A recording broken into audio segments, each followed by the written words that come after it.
Good morning. My name's Kaz and I've got Parkinson's. I just wanted to say that you can't always plan when you go out somewhere. It's very difficult with Parkinson's because when you're on these tablets, you only get a certain amount of time while they're good because they switch off and it's not good. And this morning I was looking forward to taking my daughter into town to get her nails done because it's the summer holidays now. And when I was fine when I went into town, but then in town they switched back off, so wasn't good. Had to get home on the bus, trying to hold on, feeling very safe and unsafe and vulnerable and shaking. And you're aware that people can see there's something wrong with you, but they just stare rather than, it makes you feel very self-conscious and, you know, anxiety, is a horrible thing and it can keep you locked in the house sometimes. It's not an easy thing to deal with, but uh, it's just upsetting. But there's a few things, I'll get my glasses on, that I wanted to talk about today. So just put my glasses on for a minute so I can read. Right. Yeah, loss of independence. That was a very, very, very big thing for me. Very big thing for me indeed. From going to being, very carefree, didn't think about what I was doing from one moment to the next, like I just thought about something I needed and I'd just go off and get it, and all of a sudden, the last 4 years, it's, been very, very hard to deal with. Your world becomes really small, and, my husband comes everywhere with me or one of my daughters or, because I can't go out on my own. And like today, for instance, I needed, obviously, my husband because my tablet switched off and there's rails on the bus, I can hold on to, which isn't very good when you can't feel your hands very well. You can't feel you're touching something like numb, But I got home, I'm here. And, the other thing I want to talk about is the depression side of it and not looking too far ahead because I get days where I can't see. It's like there's a big black hole and I feel I'm heading towards it, I don't see the light at the end of the tunnel because, it's not pretty at the end. And, and like with this hospital appointment, for this duodopa pump, when you phone up and they say, oh, you're not on our list, someone will phone you back, and they don't phone you back, you feel you're not getting anywhere. But I'm going to phone again later, so I'll update you with that. So yeah, it's about living in the here and now and not looking too far ahead and being very thankful for what you have got in your life, like my husband and my children and and things like that. And the one thing I tend to do as well is before I go to sleep, it doesn't matter how bad my day is, I try and think of 2 positive things that's happened in that day and I hold on to that. I do a little journal as well to help. And because if you don't, you just spiral out of control and your feelings would get the better of you because I hate taking medication as it is, and the last thing I want is to have to take more. And, and sleep patterns, terrible. I mean, I'll go to sleep perfectly fine, but then I'll wake up sort of 1 a.m. and I can't get back to sleep. So I wait to take my 4 a.m. tablet because I have to start taking medication from 4 onwards. And then I'll take my 4 a.m. I'll go lay down for an hour and then I'll get back up, take one at 6. It's every 2 hours, you see, right till 10 o'clock at night, and then have a break from 10 till 4. And, because the 10 o'clock one's like a slow reacting one that works through the night. So often in the night I'm awake, so I get up and I sort the washing, I fold it up, I put it away, because I work better in the night than I do the day. They seem to switch off more in the day. But fatigue is an awful thing. That's why I don't like sitting down too much, because I feel like one of them Churchill dogs in the back of cars, where you're nodding all the time and you're trying to fall asleep. So I think make myself get up and do something else, because I get bored quite easily, and when my tablet's switched off, I have to. It just, it's a frustrating disease. Let's put it that way. But then diseases aren't meant to be nice, are they? So, but yeah. So I try to think of positive things, but also we'll go back to like in the beginning. Early signs are very important. If you think something's wrong, write down what it is that isn't working properly.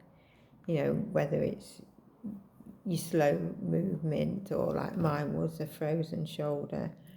I couldn't move my shoulder, and they said, oh, it'll get better, and I was having a lot of surgeries at the time because I had a lot of cysts growing, and then after my final surgery, when they took everything away, I noticed I had a problem with swallowing, and they said, oh, it's because of the tube they put down.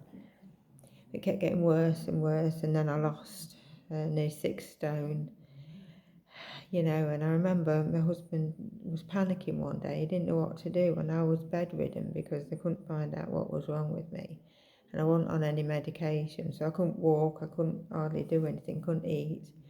And the woman said to him on the phone, well, even if she had cancer, there was nothing we can do about it. And my husband just didn't know what to say. He was shocked, so we went to see, so if you're having early signs of anything, whether it's like your slow movement or slurring your speech or confusion's another one. I mean, people used to come to the door. I remember once the teachers come to do a welfare check on my son, and I was stood at the door, and honestly I didn't know what day it was because I was so ill, and luckily my daughter had turned up, and she said, it's all right, Mum, go in, go sit down. She said, I'll deal with this. And even the teachers from the school said, we didn't realise how poorly she was. I said, no, I might be ill, but they go to school clean. Excuse me, I've got to go a minute. I'm just going to make my husband a cup of tea, and then I'll be back. I am back. I can't remember what I was talking about, because that's the other thing with Parkinson's. Memory is terrible. The amount of times I've had to change passwords, you will not believe. And before I've had a chance to write it down, something else has gone off. I forgot about it, and then I go to use whatever it was that day, and I've got to change my password again. So, but the other thing I wanted to talk about is how it affects loved ones. It's very hard for us that suffer. I'm aware, that it's hard for those that love us as well, to watch the person, the wife or the mum, being poorly or not well, and it can't be easy, and there isn't enough support out there. I mean, it's like, I don't think there's enough support groups out there. So, I've often thought about setting my own up, just like I'm doing this for. This is another reason I'm doing these videos, is because when you hear somebody else going through the same thing, like I used to watch, I still do watch Darlene's videos, because they've helped me immensely. I'm so proud of her. She's come a long way, and it's not easy. And you do feel very alone sometimes, and very isolated, and having someone talk to you and know and going through the same thing is just so,